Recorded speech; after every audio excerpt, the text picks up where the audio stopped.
Dzień dobry, dziś będzie o inteligentnych oknach, które wyglądają jak wyjęte z powieści science fiction Stanisława Lema. No ale nic bardziej mylnego, bo takie okna już istnieją i są tworzone przez wynalazców z Jasionki koło Rzeszowa, z którymi dzisiaj porozmawiam. Oprócz tego sprawdzimy razem z ekspertami, jak i komu mogą pomóc fundusze europejskie. Petros Psylos, serdecznie zapraszam. Program zaczynamy od Rzeszowa, miasta, które wyrasta na zagłębie technologiczne swojego regionu. To tu, w Parku Naukowo-Technologicznym Aeropolis, mającym bezpośredni kontakt z rzeszowskim portem lotniczym, rozwija się firma DG Glass Factory. Tutaj również powstał projekt inteligentnego okna, które jest jednocześnie żaluzją. Okna wykonanego ze szkła o zmiennej przezroczystości. Coś intrygującego w coraz cieplejszym polskim klimacie. Do tej pory szkło o zmiennej przezroczystości było stosowane jako ścianki biurowe, jako przegrody stosowane w biurach, na zasadzie włączenia, wyłączenia. My postanowiliśmy zastosować to szkło w oknach zewnętrznych, ponieważ wpadliśmy na pomysł, że jest ono świetnym regulatorem dopływu światła zewnętrznego do wewnątrz. Stworzyliśmy tak zwane elektroniczne żaluzje, to jest nasz pomysł, nasz patent. Szkło króluje w budownictwie, okna mamy wszędzie. Mamy je i w domkach jednorodzinnych, i w mieszkaniach, a także w wielkich biurowcach. Architekci kochają szkło, więc wykorzystują je tam, gdzie się tylko da. Budowlańcy przeciwnie, nie kochają szkła, bo okna są najsłabszym punktem termicznym, jeżeli chodzi o budowę.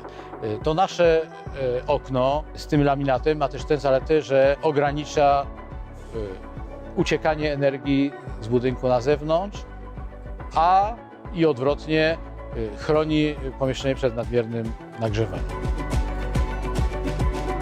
Nigdy byśmy tego pomysłu nie zrealizowali, gdyby nie fundusze unijne, bo udało nam się znaleźć odpowiedni program, który finansuje takie innowacje.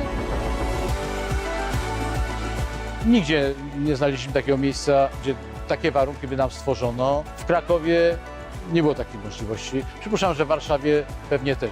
Jednak program finansowania firm na ścianie wschodniej świetnie się realizuje. Nie wiem dlaczego, ale ludzie tutaj są bezproblemowi.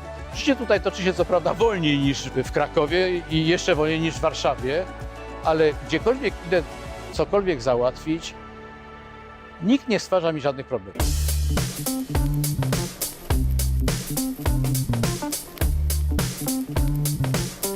Fundusze europejskie są dla wszystkich innowacyjnych. Dowodzą tego bohaterowie naszego programu.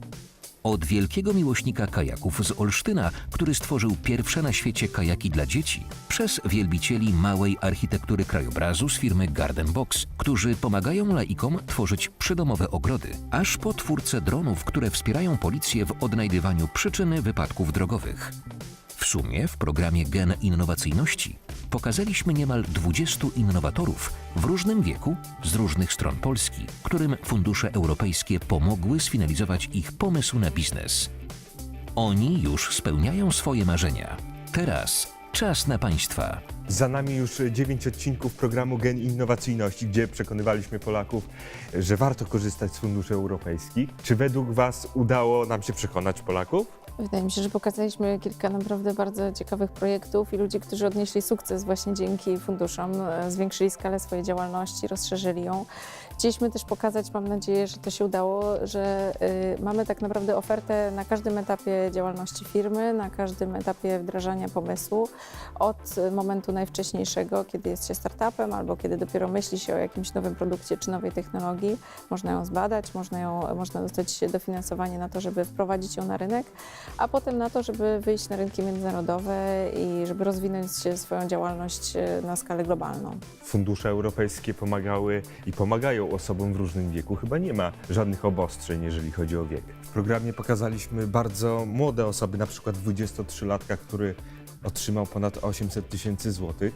I to udowadnia, że trzeba mieć chęci i dobry pomysł, aby takie pieniądze uzyskać. Nie liczy się wiek. Przedsiębiorczość nie zna wieku i zarówno żyłkę do przedsiębiorczości ma młoda osoba, jak również osoba starsza z jakimś doświadczeniem.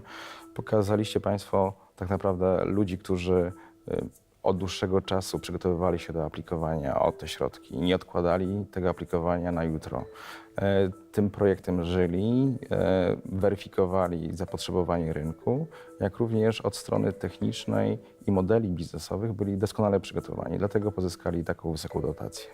Czyli fundusze europejskie są dla wszystkich, dla każdego. Myślę, że dla każdego, kto jest rzeczywiście przekonany, że ma dobry pomysł i jakąś wizję rozwoju swojej działalności. Trzeba naprawdę najpierw wiedzieć, co się chce zrobić, a dopiero potem szukać na to finansowania i myślę, że na właściwie każdy dobry pomysł znajdziemy finansowanie w funduszach europejskich. To jest Europa, która rzeczywiście przychodzi właściwie do każdej miejscowości, może się pojawić zarówno, można pójść do punktu informacyjnego, można oczywiście wiele informacji wyszukać w internecie, ale mamy też mobilne punkty informacyjne, które pojawiają się w różnych miejscach, gdzie można rzeczywiście taką konsultację szybciutko odbyć, zebrać wiele informacji. A poza tym będziemy też mieli konsultantów, którzy będą się pojawiali w firmach i rzeczywiście będą pomagali wyszukiwać dobre projekty, które mogą zostać sfinansowane z funduszy europejskich. Z jakich dziedzin macie najwięcej projektów?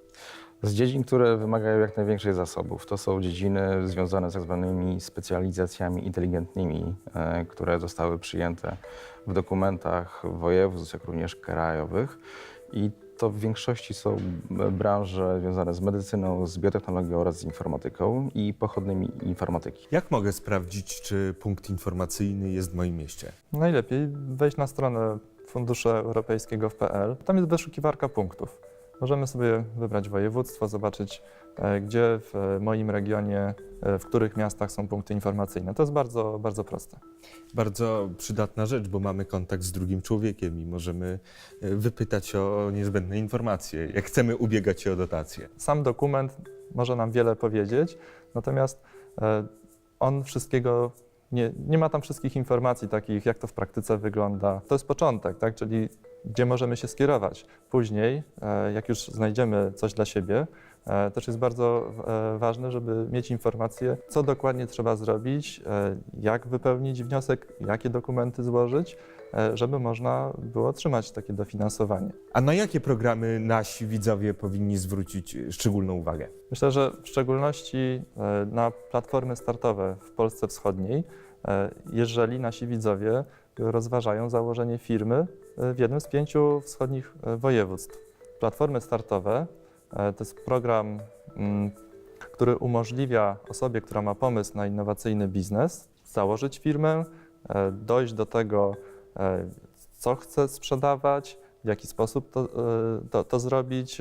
Też program, który pozwoli dopracować pomysł i przygotować nas do już prowadzenia biznesmenem. Tak, więc nie tylko to jest dotacja, bo w zasadzie na początku to nawet nie ma tam dotacji. To jest, dostajemy usługi, dostajemy wsparcie, dostajemy miejsce, gdzie możemy prowadzić działalność i już pod koniec roku, myślę, że w 4. kwartale będzie można zgłosić się do takiego programu. Natomiast, tak jak wcześniej podkreślaliśmy, ważne jest, żeby już teraz zacząć przygotowywać się, myśleć o tym naszym pomyśle i też, żeby wyczuć, jaką mamy potrzebę, żeby ją dobrze opisać, ponieważ zgłaszając się do tego programu, będziemy musieli właśnie przedstawić. No dobrze, mamy platformy startowe, ale jeszcze jakimi programami możemy się zainteresować? W programie Inteligentny Rozwój mamy wsparcie dla takich właśnie startupów, czyli początkujących przedsiębiorców, często młodych, ale nie tylko. Tutaj trzeba zaznaczyć, tak jak Pan powiedział, że rzeczywiście to nie zawsze są osoby najmłodsze, to często są osoby, które są seryjnymi przedsiębiorcami i zakładają kolejną firmę, więc mogą uzyskać wsparcie kapitałowe w ramach instrumentów realizowanych przez PFR Ventures. Natomiast mamy również wsparcie dla firm, często już na troszkę dalszym etapie rozwoju, które chcą realizować prace badawczo-rozwojowe. I tutaj mogą dostać dofinansowanie w Narodowym Centrum Badań i Rozwoju w ramach tak zwanej szybkiej ścieżki. Tutaj mamy właściwie ciągły nabór, w związku z tym z takim projektem można się zgłosić właściwie w dowolnym momencie. Chciałam też zwrócić Państwa uwagę na jeszcze jeden program, Polskie Mosty Technologiczne, realizowane przez Polską Agencję Inwestycji i Handlu. Pozwalają młodym firmom wyjść na rynki zagraniczne. Będzie tutaj oferowane wsparcie ekspertów, mentorów właśnie z tamtych rynków docelowych, czyli będzie można skonfrontować swoją strategię, swój produkt z osobą, która orientuje się dokładnie w tym, jak działają konsumenci na tym rynku, jakie komunikaty do nich trafiają, jaka jest konkurencja, w jaki sposób sprzedać swój produkt właśnie na tym rynku. I tutaj kolejne konkursy na kolejne rynki będą uruchamiane w tym roku i w przyszłym roku. To są rynki rzeczywiście dalekie, może mało znane polskim przedsiębiorcom, amerykańskie, azjatyckie, więc zachęcam do zaglądania na stronę pmd.gov.pl, tam wszystkie informacje można znaleźć. Czyli podsumowując, dobry pomysł przede wszystkim, motywacja do działania i coś jeszcze może... Dobry zespół. Jak Dobry chce się zespół. zajść daleko, trzeba iść razem. I wtedy fundusze europejskie stoją przed nami Tak otworem. jest. I jeszcze timing, czyli czas, w którym wprowadzamy te innowacje na rynek. I on jest bardzo ważny. Drodzy Państwo, warto brać przykład z bohaterów naszego programu, bo dzięki nim będziemy żyli w lepszym świecie. Pięknie dziękuję za wspólnie spędzony czas. Niech moc innowacji będzie z Wami.